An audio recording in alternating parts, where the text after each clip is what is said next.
Thank you very much. Thank you. Thank you. Everybody, please have a seat. I apologize for keeping you waiting a little bit, and I hope everybody is staying hydrated because it is hot. Welcome to the White House. We wouldn't normally keep you this late on a Friday afternoon unless we had a good reason. And the bill that I'm about to sign is a pretty good reason. I want to very much thank the members of Congress who are here. We got a number in the front row, but in particular, I want to recognize Senator Boxer and Congressman Mica, whose leadership made this bill a reality. And although Barbara couldn't make it, we want to make sure that everybody acknowledges the hard work that John did on this bill.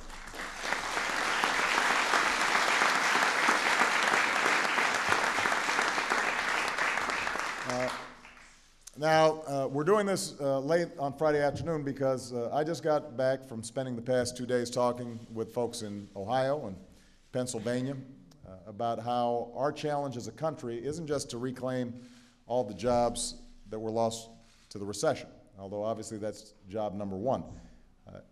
It's also to reclaim the economic security that so many Americans have lost over the past decade. And I believe with every fiber of my being that a strong economy comes not from the top down, but from a strong middle class.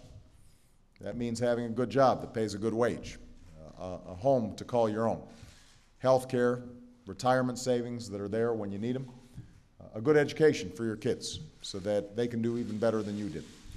And that's why for months I've been calling on Congress to pass several common sense ideas that will have an immediate impact on the economic security of American families.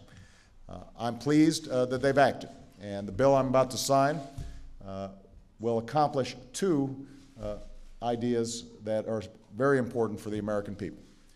First of all, this bill will keep thousands of construction workers on the job rebuilding our nation's infrastructure. Second, this bill will keep interest rates on federal student loans from doubling this year, which would have hit nearly 7.5 million students with an average of $1,000 more on their loan payments. Now, these steps will make a real difference in the lives of millions of Americans, some of whom are standing with us here today. But make no mistake, we've got a lot more to do. The construction industry, for example, was hit brutally hard when the housing bubble burst. So it's not enough just to keep construction workers on the job doing projects that were already underway. We've got Mayor Villaraigosa and Governor O'Malley here as representatives of organizations of mayors and governors who know how desperate we need to do some of this work. And for months I've been calling on Congress to take half the money we're no longer spending on war and use it to do some nation building here at home. There's work to be done building roads and bridges and wireless networks. There are hundreds of thousands of construction workers that are ready to do it. The same thing is true for our students. The bill I'm about to sign is vital for millions of students and their families, but it's not enough just to keep interest rates from doubling. I've asked Congress to reform and expand the financial aid that's offered to students, and I've been asking them to help us give 2 million Americans the opportunity to learn the skills that businesses in their areas are looking for right now through partnerships between community colleges and employers. In today's economy, a higher education is the surest path to finding a good job and earning a good salary and making it into the middle class. So it can't be a luxury reserved for just a privileged few. It's an economic necessity that every American family should be able to afford.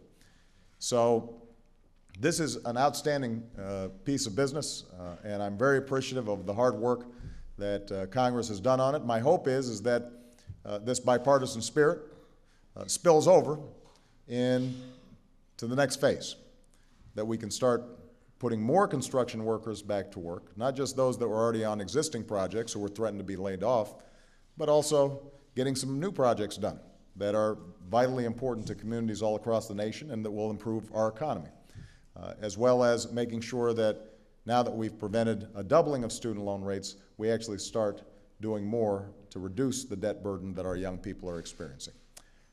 I want to thank all the Americans, the young or the young at heart, who took the time to sit down and write a letter or type out an email or make a phone call or send a tweet, hoping that your voice would be heard on these issues. I promise you, your voices have been heard. Any of you who believed your voice could make a difference, I want to reaffirm your belief. You made this happen. I'm very pleased that Congress got this done. I'm grateful to members of both parties who came together and put the interests of the American people first. And my message to Congress is what I've been saying for months now. Let's keep going. Let's keep moving forward. Let's keep finding ways to work together to grow the economy and to help put more folks back to work. There's no excuse for inaction when there's so many Americans still trying to get back on their feet. With that, let me sign this bill, and let's make sure that, that we are keeping folks on the job and we're keeping our students in school. All right? Thank you very much, everybody.